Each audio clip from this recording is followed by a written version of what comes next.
¿Por qué no funciona el gnosticismo? Yo fui gnóstico.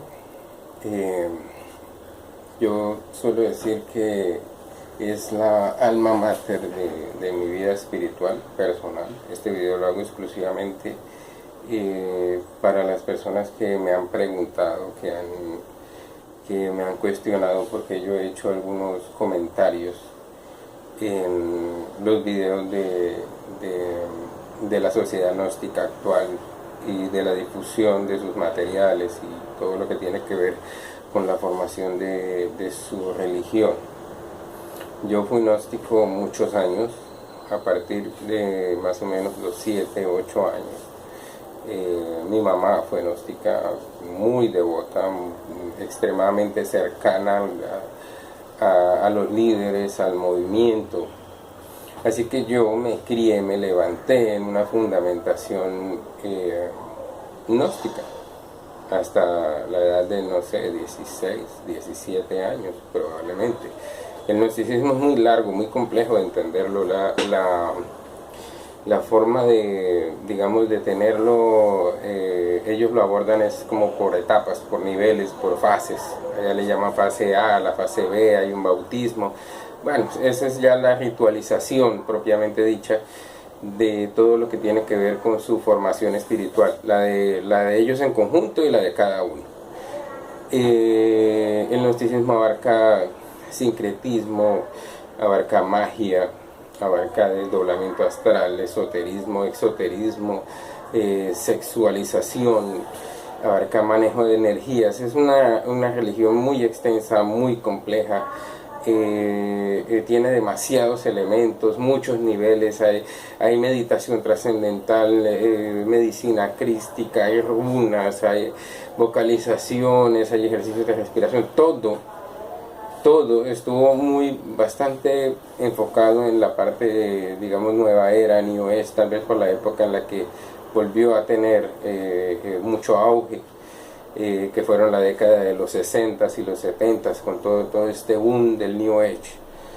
El gnosticismo del cual provengo yo, de la escuela en la cual yo estuve, es el gnosticismo de Samael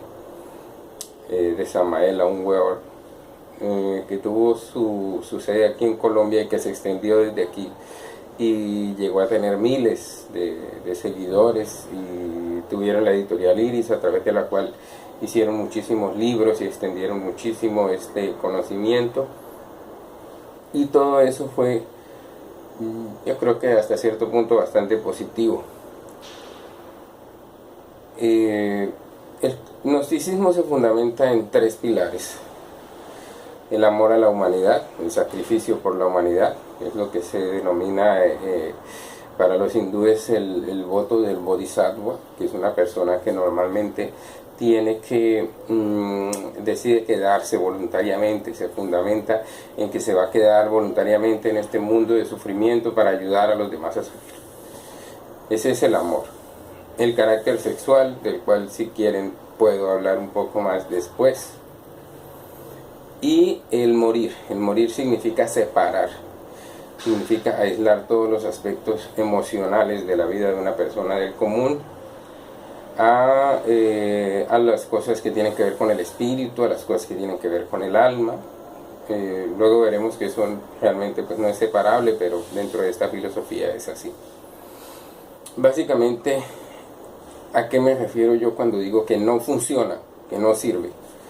Yo me refiero casi exclusivamente a la función de lo que denominan morir, la eliminación del ego, la eliminación de los defectos de una persona, lo que ellos denominan o creen que son los defectos de una persona. En ese aspecto fundamental, estricto, que es básicamente el axioma, la base lógica sobre la que se mueve el gnosticismo, no funciona, ni va a funcionar jamás.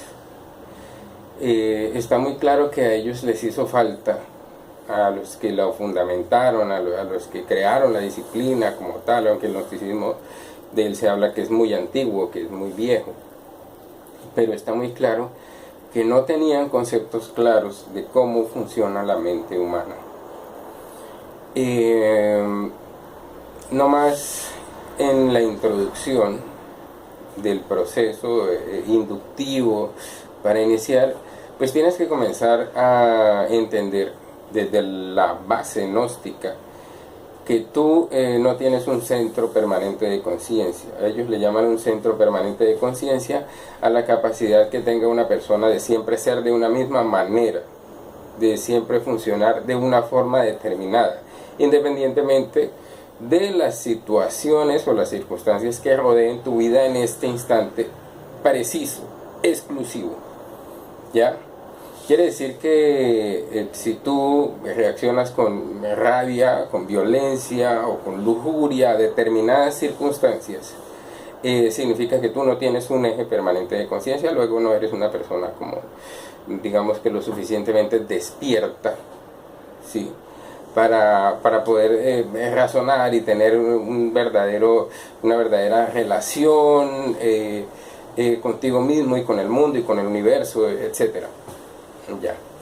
Entonces a esto se le llama personificación de los defectos que yo pueda tener como persona. Es decir, a mí me enoja mucho que mi hermano se cepille la boca con mi cepillo de dientes, y si yo llego y encuentro que él se cepilló la boca con mi cepillo de dientes, a mí me va a dar un coraje tremendo, voy a tener rabia, me voy a salir de mis casillas.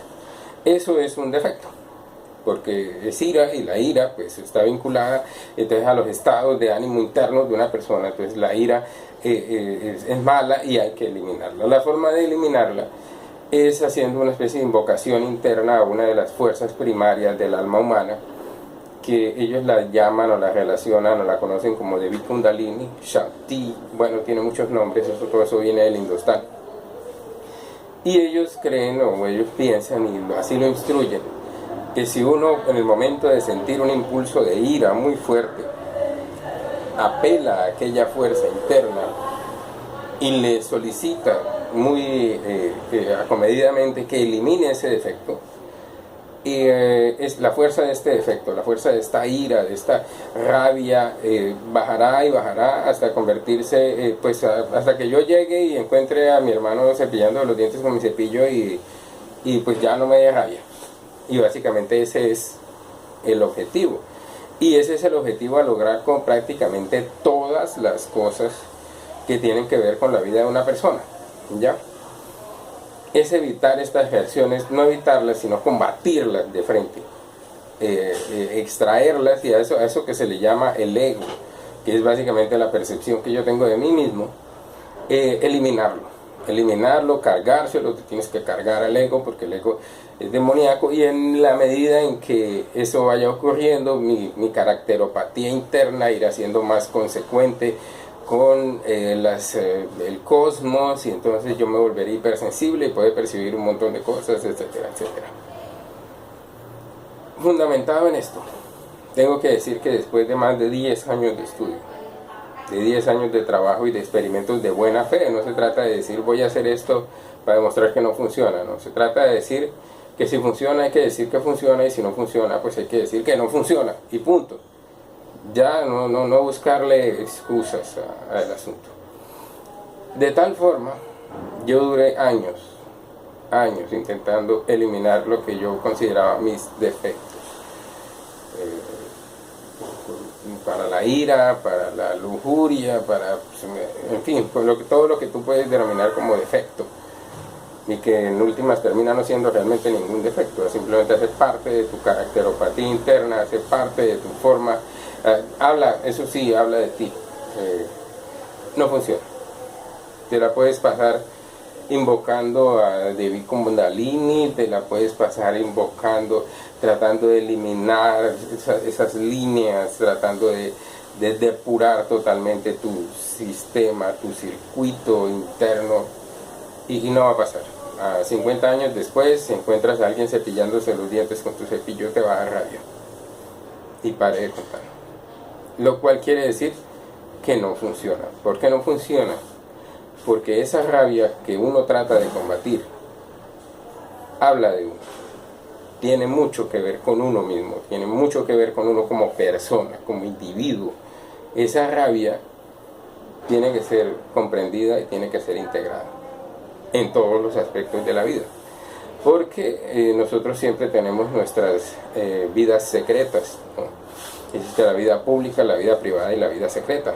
La vida secreta es la vida de la sombra. La sombra es todo lo que uno considera negativo y malo, y todo lo que uno considera oscuro y lejano a nuestro propio espíritu, pero en realidad hace parte de todo, hace parte, no te puedes deshacer de tu sombra. Y la sombra interviene en la vida cotidiana de las personas a través de las emociones negativas, de las emociones explosivas. Cuando tú cuestionas propiamente por qué aquello que normalmente no tendría que ser razón de discusión, aquello como tan minúsculo, tan improcedente, tan intrascendente, te molesta tanto, hay una razón para que te moleste, hay una razón para tener mucha ira con respecto a aquello. Por ejemplo, en mi caso, los niños que hacen berrinche a la mamá, me choca mucho, me choca, me estresa. Y eso es, yo siempre me lo cuestioné, bueno, no son mis hijos, a mí qué me importa, ¿cierto? Pero realmente en el fondo, nosotros como seres humanos, digamos, gestionamos nuestras proyecciones de futuro, elaboramos y predecimos nuestras alternativas de futuro con base en el pasado. A mí, cuando hacía berrinche, por algún motivo me castigaban muy fuerte. Era importante eso, era importante que yo no hiciera berrinche. Y a mí me castigaron por haber hecho berrinche y luego ya dejé de ser berrinchoso, obviamente, porque me castigaban. Si yo veo a un niño haciendo algo por lo cual a mí me castigaron, eso me va a generar a mí una emoción. Esa emoción puede ser rabia, puede ser estrés, esta fuerza que yo siento que sale, pero es una fuerza que no es que exista porque sí, porque sea improcedente, es una fuerza que está allí para que yo entienda que yo tengo un prejuicio sobre esa conducta. Luego, eso no es un defecto. ¿Cuándo la ira se convierte en un defecto?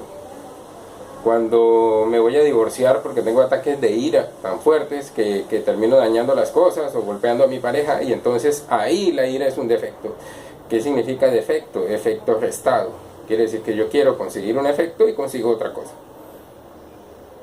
En eso es en lo que se fundamenta la gestión emocional, el control emocional. Pero en la gnosis no es así, en la gnosis es o blanco o negro. Si te da ira, pues estás dormido, porque la ira es antinatural, porque es un pecado, porque es un montón de cosas. Y realmente lo que las personas hacen es que, lo que yo suelo, mi experiencia personal es que las personas se duermen más tratando de hacer esos ejercicios. No existen centros, los cilindros o centros motores o centros emocionales o centros mentales de los cuales la gnosis habla. Nosotros comparamos permanentemente y proyectamos nuestros pensamientos hacia el futuro con respecto a lo que nos ha pasado en momentos anteriores de nuestra vida. Es un ejercicio mecánico de la mente. Cuando yo me afronto a la necesidad de tomar una decisión, mi mente inmediatamente está buscando en su pasado todos los registros de cuando ocurrieron cosas similares para tomar la misma decisión o para probar con otra. Y eso son cosas exclusivamente mecánicas de la mente. No tienen que ver conmigo. Pero la ira es sana, es saludable. Una persona que no pueda experimentar ira, que no pueda experimentar determinada emoción, es una persona que está castrando una parte muy importante de su psique. Y tengo que decir que muchas de las cosas que el gnosticismo enfatizaba y que yo creía ciegamente porque lo hice, pues realmente no son así, no funcionan así. Es decir, no es un asunto de buena fe. Es un asunto de que si no funciona, pues no funciona. Y ya. Años de meditación trascendental, años de vocalizaciones. Hay unas cosas que la gnosis, la parte esotérica, es casi siempre la que le llama mucho la atención a las personas de la gnosis. La parte esotérica yo le daría un 70-30%, 70%